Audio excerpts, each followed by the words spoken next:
Today on the All the Talk, All the Sports podcast, MLB is currently in the middle of their season, and college football has some big news floating around in the NCAA Division I FBS, and the NHL moves into continuing round one of the Stanley Cup playoffs, and in NFL, Eli Hauser ranks his top 10 fantasy football quarterbacks and running backs, which will give you insightful information on your fantasy football league and quarterbacks and running backs position. I'm Gary Wenzel, and all of this is coming up on the All the Talk, All the Sports podcast.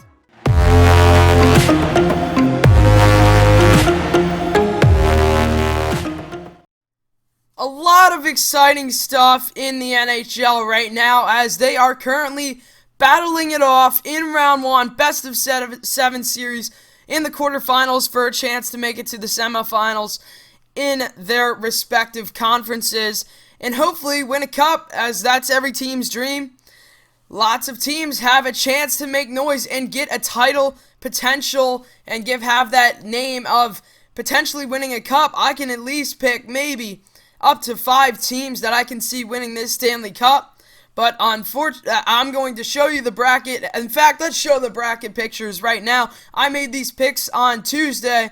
Last Tuesday, before the games actually started. So these were my picks for the Stanley Cup playoffs. I did it through the NHL website, so this is not a scam or anything.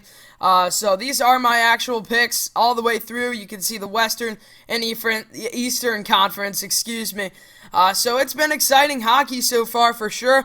And to talk about that, so there's been 7 overtime games so far, and there were a total of 3 yesterday, August 16th. So a lot of overtime games played. The first game actually played in the Stanley Cup playoffs was the 4th longest hockey game ever. That was on Tuesday, August 11th. In the game 1 of the Lightning of Tampa Bay and the Columbus Blue Jackets. And that went to 5 overtimes, the 4th longest game. It started at 3, and it didn't end until 9:22 at night. And there was a total of 150 minutes and 27 seconds of total actual game play. So in between those 20 periods, from the first puck drop to the final goal, that the Lightning won 3-2 over the Blue Jackets and took game 1. So lots to talk about there. Now I want to talk about some hockey news before I get back into my predictions. Tuukka Rask, star goaltender for the Boston Bruins, opted out of the 2020 Stanley Cup playoffs to go home and see his family. I don't think it's going to have an effect on the Carolina Hurricanes series. I think they basically have that one wrapped up. I am filming this prior to when you see it, so things could change by then, but they are currently up 2-1 on the Hurricanes, and I think they finish business there. But the problem could be the next round, and if they make it further, the Eastern Conference semifinals, well, not semifinals, finals, the Eastern Conference finals, to get them into the Stanley Cup finals. I think Boston gets eliminated before they even see the Eastern Conference Finals. I think they get eliminated next round, as you can see in my picks, to the Tampa Bay Lightning. So, Tuukka Rask opts out, star goaltender. Now let's get back into my picks, starting with the West. You can see I picked the Vegas Golden Knights and the Chicago Blackhawks. I picked the Vegas Golden Knights in 5 games over the Blackhawks, and the Colorado Avalanche over the Arizona Coyotes in 6 games, and Calgary over Dallas in 7, and Vancouver over St. Louis in 7 as well. I think those bottom 2 series are going to be good, and I think you're going to see upsets with Dallas and Calgary. I think the Flames win that one, and I think Vancouver wins against St. Louis as well. I think Calgary wins because their defense is so amazing. They're going to attack you. They play aggressive defensive hockey, and Vancouver is an offensive team. So I think that's going to be an interesting matchup in round 2 when the Avalanche face the Vancouver Canucks. I think the Vegas Knights take care of the Calgary Flames easily, and then it's the Avalanche in Vegas in the Western Conference Finals. I have Vegas going on to the Stanley Cup playoff final. Now let's go to the East before you can see my champion already. It's the Vegas Knights This team is so fundamentally sound with a great goalie Marc-Andre Fleury and another great backup. I forget his name. Great offense. Carlson leading the way. A bunch of other big names, and a little weak on defense, but offense and goaltending makes up for it for the Vegas Knights. This is the best fundamentally sound team in this Stanley Cup playoffs. I think they'll remain that way, and I think it's no question they win the Stanley Cup playoffs. I was the Avalanche earlier, but now I'm changing. After I officially saw the bracket, I changed to the Vegas Knights. So let's go to the East. I have the Flyers defeating the Canadiens in 5. The Canadiens, Carey Price carries them. Other than that, nothing there for the Canadiens. The Flyers are the hottest team in the NHL. They just had an off game a couple games ago. They won last night, and they're back on pace to win this series against the Canadiens without any trouble. This Canadiens team was a 12 seed. They upset the 5 Penguins. Then they moved to the 8 seed. They were the last team bid into the qualifiers to be able to maybe even make a run at the Stanley Cup playoffs, and they made it. Huge respect to the Canadiens. Love this team. Carey Price, love him as well. So respect to the Canadiens. Tampa Bay Lightning take it from the Columbus Blue Jackets in 5 is my prediction.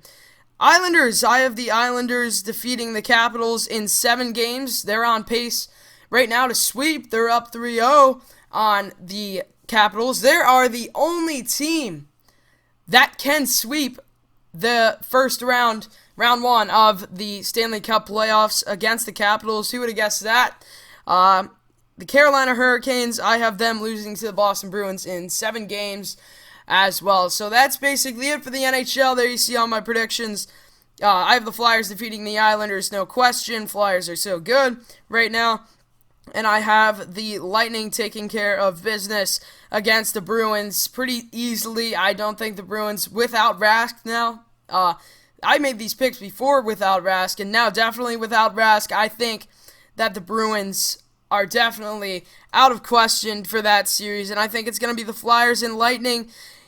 And I have the Flyers going to the finals. Unfortunately, I'd really love to change this, but I'm not going to. I'd love to put the Lightning in the finals, but the picks have been made since the beginning. Can't change them, so I have the Flyers in the finals, and I have the Vegas Knights winning that series. That wraps up the NHL segment. Let's send it over to Eli and I. That is terrible English. That is my biggest pet peeve, and I just went against it. My heart is racing now. Let's send it over to Eli and I for the NFL Fantasy Football League rankings.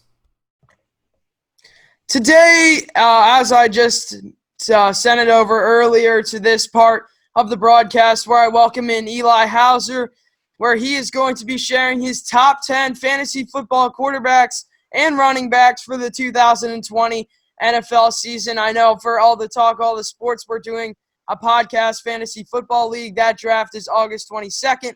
This Saturday, we are going to be live streaming that on YouTube, and that is going to be at 8 p.m., so make sure to tune into that. So kind of a preluding episode here for you today as I welcome in Eli Hauser with his top 10 quarterbacks and running backs that he ranked in fantasy. I didn't rank them. I'm just going to be discussing and chatting with them on this. So it's going to be a fun episode, so make sure to tune into the live stream on August 22nd. So, Eli, how are you doing today?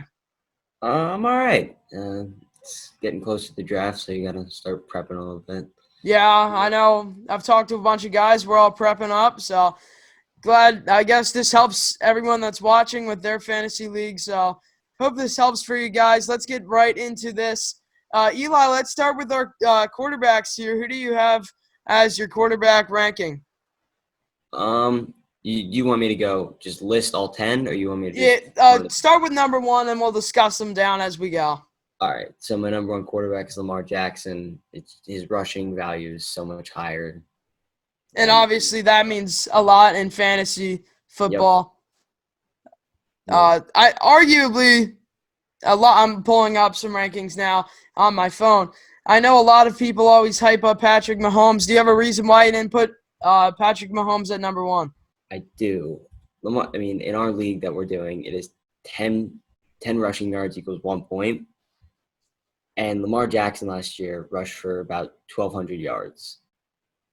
So I mean, Yeah, I know. You were the one that set up all the PPR stuff.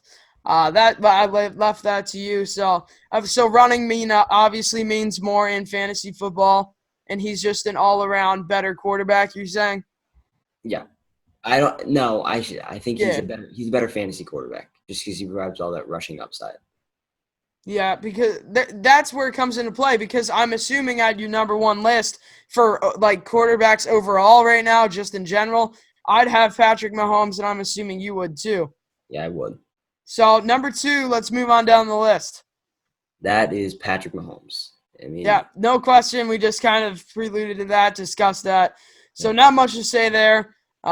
I've been talking to guys around the league, Patrick Mahomes and Lamar Jackson. I'm thinking could go in the first round with a big league like this. So number three for you, Eli. I have Dak Prescott. His offense is just going to be so explosive this year, and I think Dallas will be a top 3 offense in football. I don't know about their record, but I mean, they have one of the best offenses in football. Yeah, I know Dak Prescott's obviously a good fantasy football quarterback that's been talked about a lot. But when you talk about regular quarterbacks overall, this is where we always want to talk about the big difference between fantasy football quarterbacks and regular rankings in quarterbacks because Dak Prescott is not number three best quarterback right now in the NFL. I'm assuming you agree. Yes. Yeah, but it's fantasy. Anything special about him that points him out to be a good fantasy quarterback? I mean, he just throws the ball a lot. I mean, when you get that much volume, I mean, it's hard to not produce. It is, especially with the core receivers in Dallas. You're an Eagles fan, obviously. You can see that little pennant up there near me. So, number four, let's hear who you got. It's Russell Wilson. He, in my opinion, is the second best quarterback in football, but for fantasy, he's a little bit inconsistent. So I have him at 4. Still a great pick to pick up if that's who you can have in a 12-person league like that. So, number five, who you got? I have Matt Ryan. He has kind of on and off years, and I think Interesting. every one of his on years. I mean, he's got a top 3 receiver in football, and Mm-hmm. an emerging wide receiver in Calvin Ridley. They just signed Hayden Hurst in the offseason, Todd Gurley. So I think he will have a much better year than last year. Yeah, I know the Falcons didn't, and Matt Ryan did not do great last year at all by any means. So move down the list. I believe we're at number six now. Yep, and I have Kyler Murray. I mean, I feel like he could be. I mean, last year Lamar Jackson was going in the 11th round. I mean, Kyler Murray, he's a mini Lamar Jackson to me. I mean, He is, they're yeah, not and talking he's about just a gonna good keep body. getting better. Yeah, He is basically in a Lamar Jackson smaller. Obviously, doesn't put up the same numbers, but if he keeps getting stronger and bigger and working his craft, I think one day he could definitely be a top three fantasy quarterback when this is all said and done in a few years out. So let's move on to number seven. I believe we're at. I have Tom Brady, and just because he's moving into a new offense with 2 elite receivers, and you have 2 top 10 receivers on your team. And they don't have a strong running game. They're gonna be throwing the ball a lot. Yeah, So Tampa Bay doesn't really have that big of a running back, like you said. yeah. And Mike Evans down there, it's Yep. going to be interesting to see what Tom Brady puts up. I would actually, that's where I disagree with you on that list, kind of. Everything's been close so far. I'd actually have Tom Brady near 10, right at 10, obviously, for me. That's my personal opinion. So let's do it. Number 8 before we move to running backs. Number 8, I have Deshaun Watson, and he also provides that rushing upside. But I mean, he's a great quarterback. He lost DeAndre Hopkins, but he's still a great quarterback. Yeah, then there is nothing else to say about Deshaun Watson there. Number 9, please. Drew Brees, he's one of the most consistent quarterbacks in football, and nothing else to say about it. That's perfect reasoning, and I didn't even think of that, but great observation there with consistency. He is very consistent. You never hear of Drew Brees having a bad season. So number 10 to cap off your list. I have Josh Allen, and just because he provides that rushing upside, and a rushing quarterback in fantasy football is so much more important than a guy like Aaron Rodgers. I mean, he'll rush for about 100 yards this year. Josh Allen could get close to that 300-yard mark. So it's a big difference. Definitely, and I agree. I think personally Josh Allen is a huge sleeper pick. I would love to have Josh Allen on my fantasy league team. I hope he's still available because that kind of is a pick that I would be willing to make, and I think he is going to explode this year as he gets more NFL experience in Buffalo. So that's it for our quarterback list. Let's move on to running backs. So let me pull up this. Who do you got as your number one running back? I have Christian McCaffrey. I mean, he's insane. I mean, he had over 1,000 rush yards and receiving yards last year, and I think he'll do it again. I think there's only one person who's close, and he's next on the list. So I think he's a great pick. Obviously, Yeah, I mean, I think we all knew that was coming with Christian McCaffrey being one. Kading, if you don't take Christian McCaffrey, you're stupid. I know you want to, and you're probably going to. There's no question about the number one spot, but 2, 3, 4 get a little interesting. So who's your 2 spot? Two, I think there's a top 2, and that's tier 1, and it's Saquon Barkley at number 2. I mean, he's another player that could go for 1,000 rush and 1,000 receiving yards next year.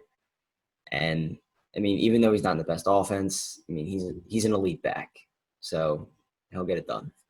And number 3 for you? Ezekiel Elliott, I think he could lead the league in rushing next year. I think him and Derrick Henry will be really close. And he's on one of the best offenses in football, just like I said for Dak. So I'm looking at the ESPN charts right here, and 1, 2, 3 are exactly yours. Kind of a no question, no doubter for those. Let's hear your number 4. Number 4 is where it kind of gets, I wouldn't say interesting because they're all great running backs, but I have Derrick Henry. And because, I mean, he led the league in rushing last year. There's no reason he shouldn't do it again. But the only reason he's not above Ezekiel Elliott or Saquon Barkley is, I mean, he had like 16 touchdowns last year, which is insane. So, I mean, if he can repeat that, that's great. But I don't see how you repeat a 16 touchdown season. Yeah, Derrick Henry's amazing. If he's still available, which I don't think he will be at my 11th spot in the pick, I'm definitely taking Derrick Henry because that is up to that point. I don't think anyone else is going to be on the board when I get to pick. So hopefully Derrick Henry is there for me to snag up, and I think that's going to be a great pick. So let's move on to your next one. I totally forget which number we're at right now. Number 5, I have Dalvin Cook. 5, Dalvin Cook. He's on the Vikings, right? But I mean, if he's healthy, he could win you a championship. And number 6, since we just covered number 5. Number 6, I have Alvin Kamara. Recently, it came out that he played on some kind of injury, and I don't know how healthy he is, so I can't rank him above those other elite running backs. Yeah, I think it was an MCL thing, something like that. And he was amazing last year when he was playing with MCL issues.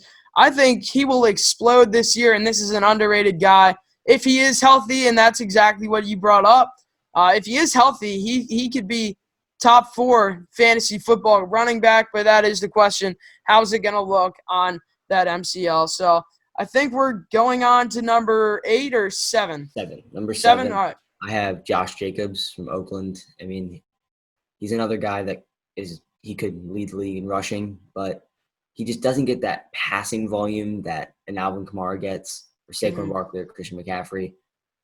I mean, hopefully he'll get more involved this year, but we'll see. Number 8 for you.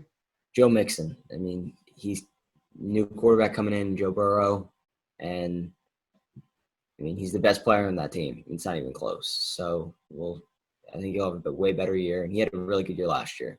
So we'll see. It's going to be interesting with these. I think once we hit number 7, from 7 to basically the end of the running backs in the first round is going to be very interesting, assuming that everyone takes a running back with their first-round pick. I think the first 6, like you said, are pretty locked up. They're all definitely top 6. You could flip them around. But I think after 7, that's where things definitely get interesting. So let's hear number 9. Number 9, Nick Chubb. And the Browns have a new coach coming in, Kevin Stefanski, and he was in Minnesota. and that's when Dalvin Cook had his breakout year. They just ran the ball, and it was crazy. I mean, Dalvin Cook was a top back. So, And then number 10, before we hop off here. I have Clyde Edwards-Helaire, the rookie that Kansas City drafted, and he can get straight passing volume. And it could be crazy. He's in the best offense in football, so high upside pick.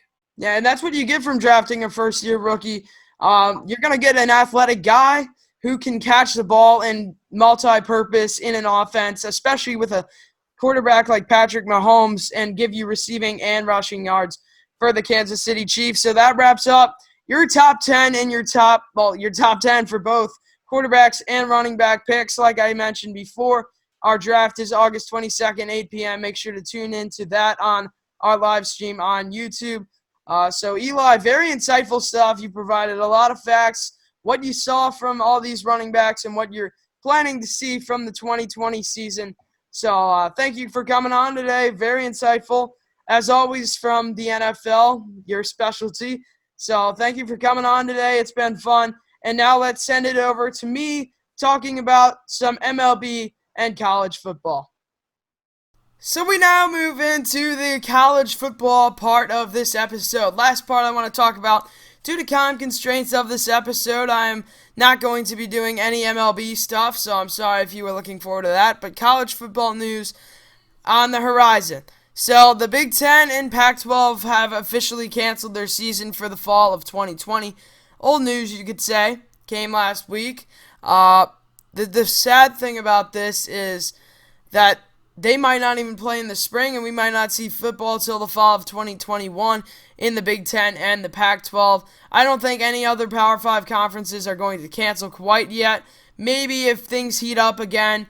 But right now, I think they're all three, ACC, SEC, and Big 12, are on pace to play some college football in the fall of 2020, and it'll be exciting. They've all released their in-conference schedules, and they're planned to play, so you won't see out of conference, but you'll see in conference, and college football is college football. I still haven't done much research on Group of 5 conference football, but I'm assuming they're playing as of right now because I haven't heard any news except for the Mid-American Conference canceled their season already. So the Big Ten, Pac-12, and Mid-American Conference are the FBS school conferences that canceled their 2020 fall football season. Sad news for all those conferences. I'm very, very mad at the Big Ten, the Pac-12, the Mid-American Conference, especially the Big Ten. I'm a huge Big Ten guy. I live in Big Ten country. I'm a big Ohio State fan. Which way do I have to lean? Right there. Go Bucks. And I just am so mad at the commissioner for canceling the season on the kids, the players like this, canceling the season on the fans, everyone involved in this, all the hard work that they put in, and all the hype that college football brings. I know you can see there's a video on the Big Ten Network's Instagram. Go check that out. It's an IGTV. Really good video. So I'm very mad at the Big Ten, Pac-12, and Mid-American Conference. They called it way too early. Things aren't even close to the season yet when you look at how things are changing day by day in this situation. So I think they canceled just too early to call, and I think that this is the reaction that you get, and the Big Ten parents, players, and everyone in between are outraged, and they are demanding answers from Commissioner Kevin Warren. Their parents are sending in letters from all different colleges. Players are mad. Here's a fun fact. Kevin Warren, the Big Ten commissioner, his son plays in the SEC, and the SEC is playing college football, but the Big Ten's not? Come on, Kevin. That's just obviously bullcrap, and I'm just going to call it right now. Let Big Ten play, Pac-12 play, Mid-American Conference play. Let college football play, man. It's very disappointing. But parents are sending in letters to the commissioner. He's getting a lot of hate, as he respectfully should. Respectful hate is okay right now in these times when all other three big conferences in the ACC, SEC, and Big 12, the Pac-12 canceled, but those three conferences, they're all on, they're all in. It's for the players, not for you. I'm just gonna call him out right now. I disagree with the decision 100%. College football is gonna be missed from the Big Ten and the Pac-12. There is a slim chance that it does return. Highly unlikely, but it would be great if it returned. And here's where I have to talk about this. Ohio State quarterback Justin Fields, who's expected to be drafted after this season, who might not ever play again in an Ohio State uniform because of Kevin Warren's decision canceling the Big Ten, starts a petition for Big Ten to reinstate football in the fall of 2020, and it already has over 200,000 signatures. Hopefully it can happen, but for guys like this, it hurts their draft class. And then for the seniors, it hurts them even more. And then next topic that rolls right into that kind of is things get interesting in the transfer portal and eligibility. Are they going to give the players an extra year of eligibility if you're a college football player, if you're a senior? That would add a 6th year of eligibility to some college football players. That is way too much, and that's why this is a terrible decision from the Big Ten and the Pac-12 and every other conference that canceled their season. And now the transfer portal. You got guys wanting to get drafted and show off and work their craft and get in-game experience this fall of 2020 in the Big Ten and Pac-12, but they can't because they aren't playing football. And that's just unbelievable, and I cannot get over that. But now you're going to see the transfer portal heat up. I saw a video. Over 1,000 student athletes from football last year were in the transfer portal, and now that number is going to rise because two major conferences, they aren't playing football, and people are going to want to transfer just to even smaller FBS conferences, and the transfer portal is going to heat up. And now you're going to see stars maybe like Ohio State quarterback Justin Fields enter the transfer portal, and that's where this gets interesting, and even more hate comes on the commissioners from the Pac-12 and the Big Ten. So now I want to do a little bit of a segment where every team wants to play college football, no doubt, in each conference. But here's where I'm going to do the Big Ten and Pac-12. Which teams are really mad that they are not playing, which teams are on the fence, and which teams are kind of can look at the positivity of this. So to start with the Big Ten, the negatives that they hate this season. Ohio State, man. This is their year to explode. They lost a lot of guys in the draft. Justin Fields, their offense brings in Master Teague, running back. Their offense was about to explode this year. Their defense wasn't anything special this year, but this is a team that can make a run for the college football playoffs again. Wisconsin is the best team in the West, no question, as they were competing with Minnesota and Iowa last year, but Minnesota, I'll get into Minnesota later, but Wisconsin's got a returning quarterback in, I think he's returning, and a lot of experience on the defensive side of the ball. Wisconsin's always a defensive team. Penn State, this is probably one of the best Penn State rosters they've ever seen, and Micah Parsons has opted out. It doesn't matter, season's canceled, but their defense in returning Sean Clifford as well. That helps out a lot for the Penn State Nittany Lions, but their season's done. Michigan, they're stacked as well. They have a lot of experienced players on both sides of the football. And Northwestern, how about this? Northwestern won one conference game last year. This year, they were expected to win a lot more games and possibly even reach a bowl game. Indiana had their first great year last year. In a long time, for 8-5, and I think they were gonna do it again. A returning quarterback again in this situation from another Big Ten team, and I think they were gonna do it again. 8-5, at least 8 wins, probably 9. And Iowa's always up there with Kirk Ferentz. Nate Stanley's graduated, so new quarterback. They're disappointed as well. On the fence is Rutgers, Illinois, and Purdue. Purdue and Illinois, kind of average teams. Rutgers just terrible, so if they play football, who cares? Nebraska, Minnesota, and Michigan State and Maryland are all happy the season's canceled. I'm going to talk about Minnesota and Nebraska, and then the other two I'll let go. Nebraska, Scott Frost is on the hot seat. They brought him in, hyping him up because he did so good at UCF. He is on the hot seat. If he doesn't have a good season this year, he could be out of Nebraska by the end of this season. And if that he at least buys himself an extra year at Nebraska. Minnesota, they were arguably the best team in the West in the Big Ten last year. Almost went undefeated until they lost against Wisconsin. Unfortunate they missed out on the Big Ten championship game. And Minnesota is not expected to do good this year. They lost a bunch of receivers to the draft. They lost their starting quarterback, Tanner Morgan. And PJ Fleck, this would be his first bad season if it were to happen, in my opinion. So I think they're a little bit happy. Michigan State, I'll talk about. This is usually a good program, but they haven't been over the past few years. This gives them the opportunity to rebuild a little bit. And Maryland, they're usually an average team, and this year I think they were going to be bad, so I think they're kind of happy about the season getting canceled. And Utah, not Utah, excuse me, the Pac-12, I think Oregon's mad. This is a team that could easily make the college football playoff if they stretch it out and won that Pac-12 very big. Utah, they're mad as well. They had a great season.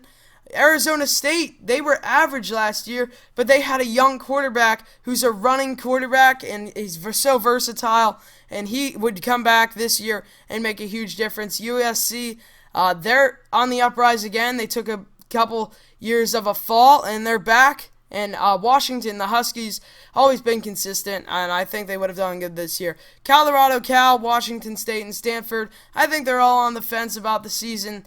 It is what it is. UCLA, Chip Kelly's on the hot seat as well. Chip Kelly, longtime UCLA coach, and NFL coach. UCLA has used to be a good program. Not anymore, so he's got to make an uprise on that program. Arizona and Oregon State, absolutely terrible teams, the Rutgers of the Pac-12. So that basically wraps up this 10-minute and 30-second segment of college football. Outraged about the Big Ten and Pac-12 canceling their season. And that is it from college football news here on All the Talk, All the Sports. Let's send it to the outro.